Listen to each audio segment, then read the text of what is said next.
Bismillahirrahmanirrahim. This is Hudayd Wasi from the platform of ARTD Business School and your facilitator for CAF7 Company Law. जैसा कि आप सब जानते हैं कि रब्बिल अव्वल का चांद एक आध दिन आगे पीछे होने की वजह से कंपनी लॉ वालों के जो अरमान हैं वो भी सारे आगे पीछे हो गए हैं, प्लानिंग भी आगे पीछे हो गई है. And since then I have been receiving many messages कि अब किस तरह से प्लान करें. काफ़ी लोग प्रोविज़न बना के बैठ चुके थे कि तकरीबन 10 तारीख को हम जाके पेपर देंगे, लेकिन अब वो डेट्स बिल्कुल अपनी ओरिजिनल प्लान डेट पे वापस आ चुकी है. और वैसे भी कंपनी लॉ के कोर्स के बारे में जो है वो बहुत सारे बच्चे परेशान थे कि अब करें क्या, किस तरह से रिवाइज़ करें. और काफ़ी सारे मैसेजेस तो ऐसे थे कि सर जो आपने एक दो टाइम पहले से वीडियोस बनाते हुए आ रहे हैं और आप आखिरी टाइम पे आके कुछ इंपॉर्टेंट चैप्टर्स बता देते हैं तो हम वही कर लेते हैं, उसी के ऊपर जो है ना वो अपनी रिवीजन इस बार स्ट्रॉन्ग करते हैं, ग्रिप स्ट्रॉन्ग करते हैं फर्दर. तो हम 12 चैप्टर करें नहीं करें, पूरी बुक रीड करें नहीं करें, तो हर किसी के जहन में ना बहुत सारे सवाल आते हैं. कुछ लोग ऐसे भी होते हैं जो चैप्टर नंबर 1 से स्टार्ट करेंगे 12 पे जाके ख़त्म करेंगे. क्या ये अप्रोच ठीक है या नहीं ठीक. या कुछ लोग ऐसे होंगे जो चाहेंगे कि यार अब हमारा जो रिवीजन है ना वो फोकस्ड रिवीजन होना चाहिए, बिल्कुल टू दी पॉइंट रिवीजन करें और हम पास हो जाएं. अच्छा, कुछ लोग ऐसे होंगे जिनकी पूरी तैयारी होगी, उन्होंने रेगुलर भी पढ़ लिया होगा, कस्टमाइज से भी पढ़ लिया होगा, तो अब वो चाह रहे हैं कि अब हम क्या नया करें, हम तो सारे पास पेपर्स कर लिए. तो ये सारी वीडियो ना, ये पूरी वीडियो हर एक के लिए है. इसको आखिर तक लाजमी देखिएगा, क्योंकि आखिर तक मैं आपको आज से लेकर आपके एग्ज़ाम में दाखिल होने के बाद पेपर में आपके हाथ में पेपर आने तक मैं आपको सारी चीज़ बताऊँगा. ठीक है, अल्लाह के नाम लेके आगाज़ करते हैं. सबसे पहले तो आपके सामने ये एक खूबसूरत से कुछ एनालिसिस मैंने बनाए हुए हैं. ये मेरी एक्सपेक्टेशन है, याद रखिए, ये मेरी एक्सपेक्टेशन है, ये मेरी उम्मीद है कि अगर अल्लाह ने चाहा तो जो वेरी हाई लिखा हुआ है इसमें से तकरीबन कोई 75 से 80 नंबर का पेपर अल्लाह के हुक्म से बन सकता है. ठीक है जी. वंस अगेन ये मेरा हंच है इस पर, और इस हंच के पीछे क्या रीज़न है वो मैं आपको बता देता हूँ. अच्छा, बहरहाल अगर मैं देखूँ ना तो जो लास्ट 7 अटैम्प्ट्स हुई हैं, 7 अटैम्प्ट्स हो चुकी हैं हमारी. अब हमारा पेपर बिजनेस लॉ और कंपनी लॉ का दोबारा मर्ज होने जा रहा है. तो जो लास्ट 7 अटैम्प्ट का एवरेज है ना, तो उसमें आई कैप का कुछ फोकस इस तरह रहा है, यानी कि चैप्टर नंबर 12, 8, 11, 10, 3 इसमें से ऑन एवरेज 12 से 16 नंबर का पेपर पूछा गया है.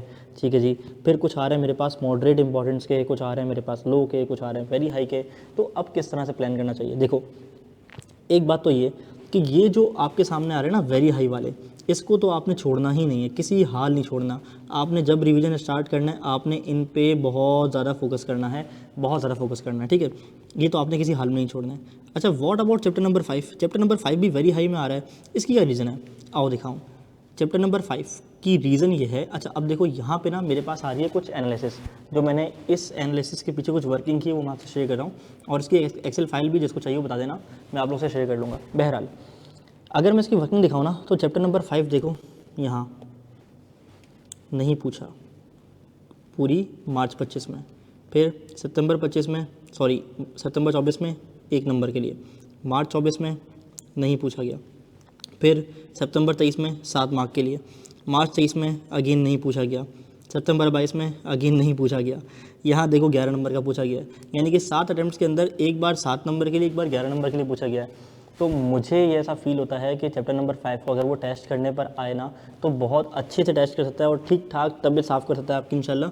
तो मैं उम्मीद करता हूँ कि इस बार चैप्टर नंबर 5 से वो सवाल पूछ लेगा, जो जितने अरमान उसने नहीं पूरे किए ना वो इस बार पूरे हो जाएंगे. इसलिए मैंने इसको रखा है वेरी इंपॉर्टेंट में. ठीक है, तो चैप्टर नंबर 5 से मुझे अच्छी उम्मीद है इस बार. अच्छा, बाकी तो चैप्टर नंबर 12 की आपको पता है कि अलग से ग्रेड 10 से 15 मार्क का आता है, तो on an average 15 marks 16 marks का टेस्ट होता ही है.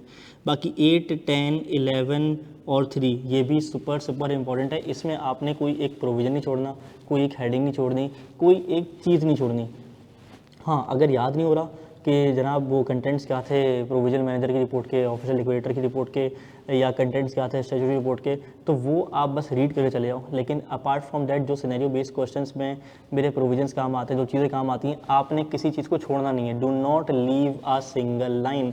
इसको आपने हिफ्स करके जाना है. किन 6 चैप्टर्स को, ये शुरू के 5 और 11वां नंबर चैप्टर नंबर 6, इसको आपने छोड़ना ही नहीं है, किसी हाल नहीं छोड़ना. अच्छा, फिर बाकी का क्या करना है. बाकी मेरी नज़र में 3 ऐसे चैप्टर्स हैं जो जिससे मॉडरेट लेवल ऑफ पेपर मैं एक्सपेक्ट कर सकता हूँ, यानी तकरीबन 8-10 मार्क्स कलेक्टिव मैन से एक्सपेक्ट कर सकता हूँ. और चैप्टर नंबर 1 की अगर मैं बात करूँ तो चैप्टर नंबर 1 देखें, अगेन आप अगर ग्रेड देखें तो लास्ट अटैम्प्ट में नहीं पूछा गया. ठीक है, हमेशा उम्मीद की जा रही है, हर अटैम्प्ट में टीचर्स ना उम्मीद लगा के बैठते हैं कि इस बार NPO से सवाल आएगा, इस बार NPO से सवाल आएगा.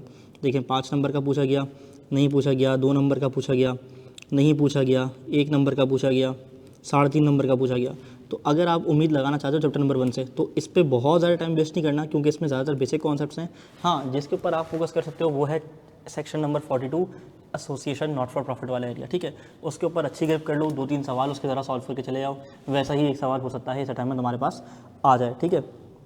बाकी body corporate, foreign company, public sector company, ये जो डेफिनेशन है, private company, public company, limit by shares, limit by guarantee, ये डेफिनेशन याद कर लो और सेक्शन 42 देख लो। चैप्टर नंबर 1 को इससे ज़्यादा इज्जत देने की बिल्कुल ज़रूरत नहीं है, ठीक है। Okay, chapter number 2 last time 11 marks का पूछ लिया, हो सकता है दोबारा पूछ ले, क्लॉसेस पूछ ले, चेंज का प्रोसीजर पूछ ले, तो बस वो चीज़ें आपको प्रोसीजर याद होनी चाहिए, दैट्स इट, और मेहनत नहीं करनी। बाकी जो ये जो 6 चैप्टर्स है ना, इस पर तुम्हारा फोकस मुतमईन तरीके से तसल्ली बख्श वाला काम करके जाना है। अच्छा, अब ये जो आपने बोला ना मुतमईन तरीके से फोकस करना है, तसल्ली बख्श काम करना है, तसल्ली बख्श काम होगा कैसे? अब क्या करें? आपने बता दिया चलो 6 चैप्टर्स हैं और 6 चैप्टर्स में से 75 से 80% पेपर आ सकता है, ये भी मान लिया। अब क्या करें? अब क्या करें? आओ। अच्छा, ये इसकी सारी ग्रेड्स की सपोर्ट लगी हुई हैं, आप चाहिए होगी आपको मैं भेज दूंगा, और एक्सेल फाइल भी मैं आपके साथ शेयर कर दूंगा, मैं आपको दिखा भी देता हूँ। ये देखो, मैंने हर अटैम्प्ट की ना एनालिसिस बनाई हुई है कि किस अटैम्प्ट में कौन सा सवाल, कौन सा पार्ट में कौन सा एरिया टेस्ट किया गया, ठीक है। ये भी अगर आपको चाहिए होंगी तो मैं आपके साथ बिल्कुल शेयर कर दूंगा, ये हर अटैम्प्ट की मैंने बनाई हुई हैं। Okay, back to our video.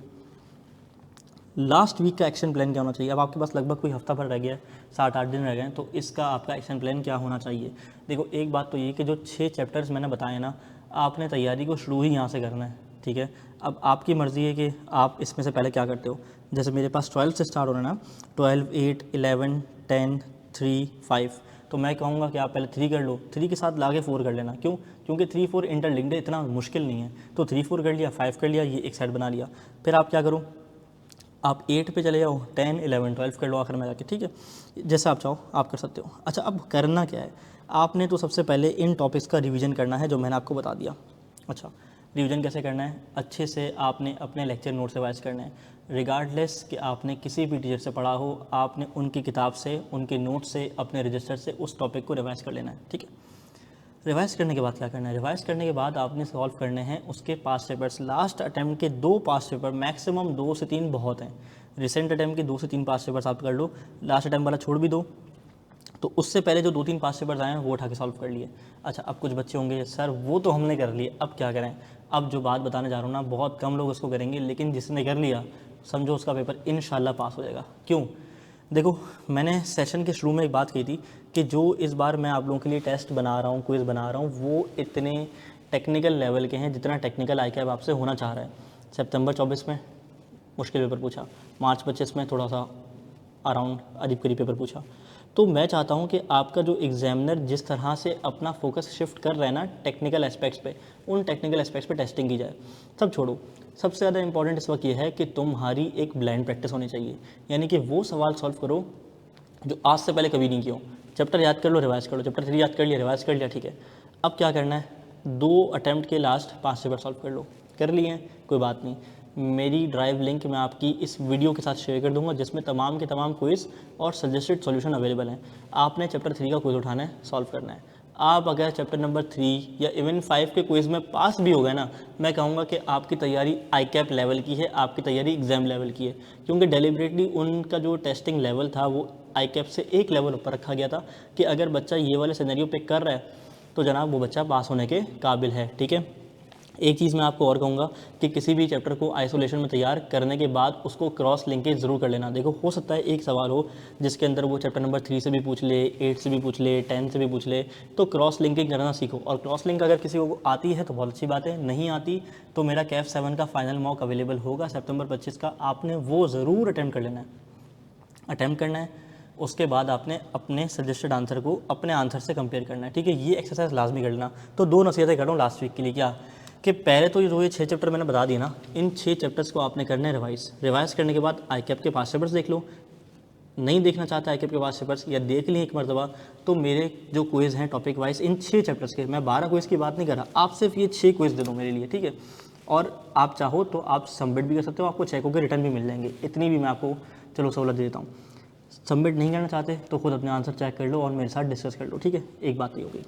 दूसरी बात ये कि मैं चाहता हूँ कि आप एग्ज़ाम में जाने से पहले अपने आप को एक मरतबा ना फुल टाइम असेस कर लो।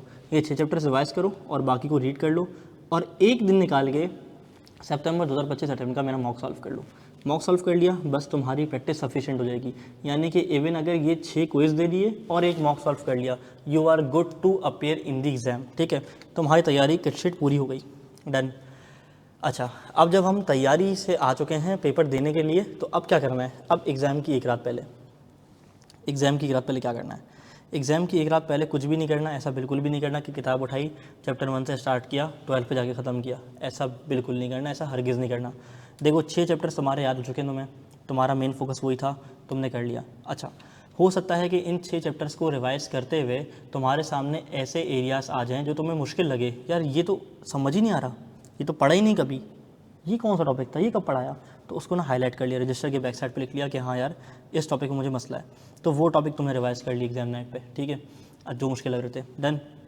इसके अलावा जो लेस और मॉडरेट चैप्टर्स हैं उसको बस स्कैन कर लिया, हाँ इसमें ये वाली बात थी, सेटिंग में ये वाली बात थी, सेटिंग में ये वाली बात थी, ठीक है, ओके ये प्रोसीजर है, ये शेयर कैपिटल है, ऑल्ट्रेशन है, 10% लोग 30 दिन के अंदर कोड जाएंगे, हाँ ठीक है, बात समझ आ रही है? ऐसे तुमने बस क्विक स्कैन कर लिया, डन। अच्छा, एक बहुत इंपॉर्टेंट चीज़ ये है कि लोग सबसे ज़्यादा बड़ी जो बेवकूफ़ी करते हैं ना, वो ये करते हैं कि पेपर की रात को जाग रहे होते हैं। सर हमें ना टेंशन से नींद नहीं आती, सर वो पेपर से पहले ना सोया नहीं जाता, 2-3 बजे आँख लगती है, 5 साढ़े 5 बजे फजर हो जाएगी, जी, तो क्या ही नींद होगी तुम्हारी, फजर के बाद वैसी नींद नहीं आएगी कि अगर अल्लाह ना करे आँख लग गई तो फिर पेपर तो बढ़ गया सारा।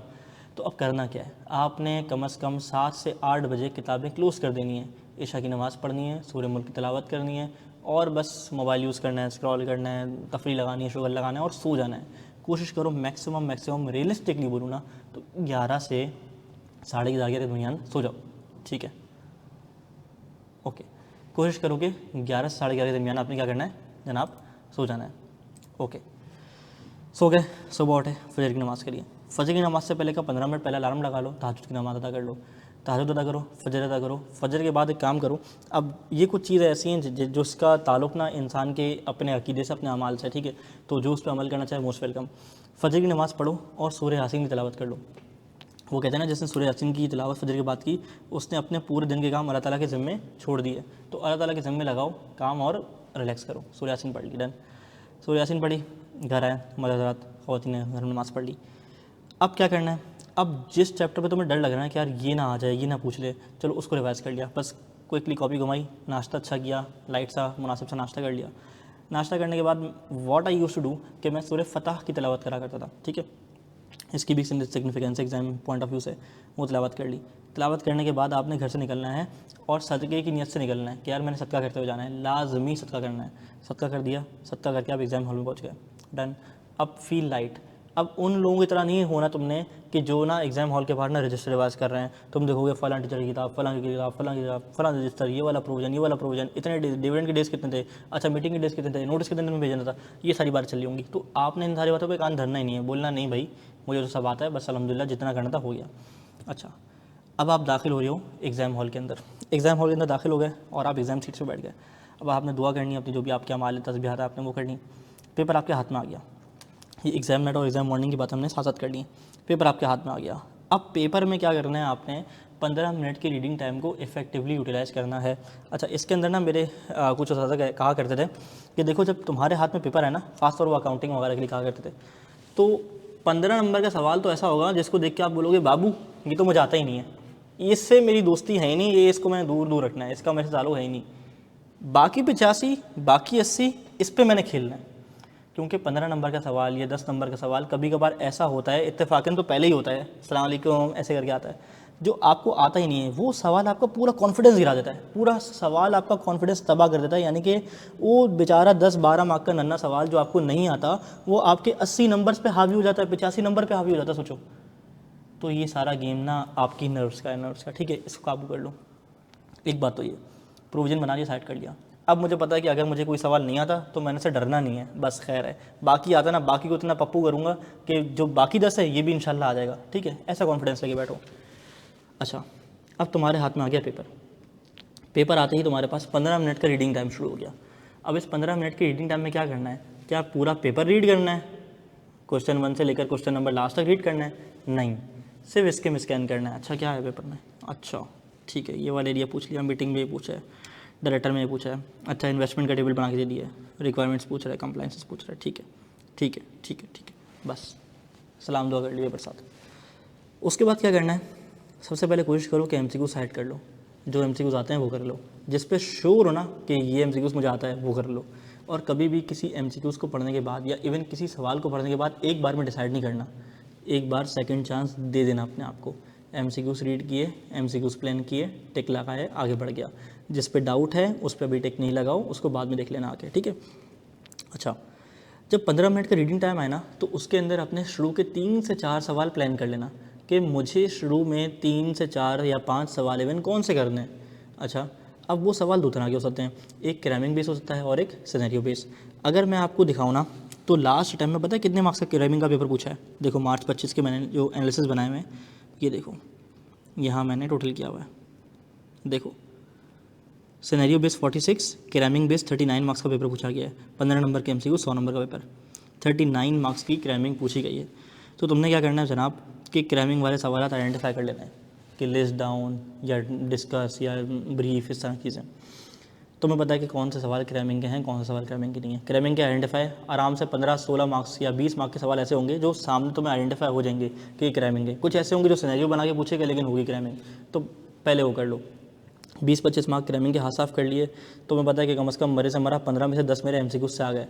अब मैं खेलता था रिवर्स साइकोलॉजी। रिवर्स साइकोलॉजी कैसे, मैं कहता था जनाब मेरे पास है 100 मार्क्स का पेपर, ठीक है, मेरी आदत थी, मैं कहता था 100 मार्क्स का पेपर है, 100 मार्क्स के पेपर में से मैंने 15 के MCQ अटैम्प्ट किए हैं, चलो मरे से मरा मेरे 10 आ गए, ठीक है, मेरे पास रह गए 90। अब क्रैमिंग की तरफ जाओ। क्रैमिंग लेट से लास्ट टाइम 40 का आया था, मैं एक्सपेक्ट करता हूँ चलो 35 मार्क की क्रैमिंग आ गई। अब मैं कहूँगा यार मैंने इतनी मेहनत करी है, इतना ज़बरदस्त मैंने याद किया हुआ है, हाफज़ा मेरा अल्हम्दुलिल्लाह अच्छा है, तो समझो कि 35 में से मैं 20 तो ले लूँगा। 20 तो ऐसे हैं जो कोई काट ही नहीं सकता। मैं कितना देखो मैंने कितना जो है ना वो मोहतात होकर प्रूडेंट होकर बता रहा हूँ ना, 35 में से 20 यार 20 तो ऐसे हैं कोई नहीं छीन सकता, कुछ भी हो जाए कुछ भी हो जाए, 20 तो तुम्हारे भाई के आ गए। अब मुझे बताओ कितने मार्क्स की जंग रह गई पीछे, तुम्हारी रह गई तकरीबन 70 मार्क्स की जंग, ठीक है, 70 मार्क्स की जंग तुम्हारी रह गई है। अच्छा, अब 30 तुम्हारे आ गए हैं, 70 मार्क्स की जंग रह गई है, कितने की रह गई है तुम्हारी, 20 मार्क्स की जंग रह गई है। ओवरऑल देखोगे तो 70 रह जाएंगे ना, लेकिन देखो अचीव कितने करने थे। दोबारा मैं तुम्हें समझाता हूँ, देखो 100 मार्क का पेपर था, ठीक है, 100 मार्क का तुम्हारे पास पेपर आया।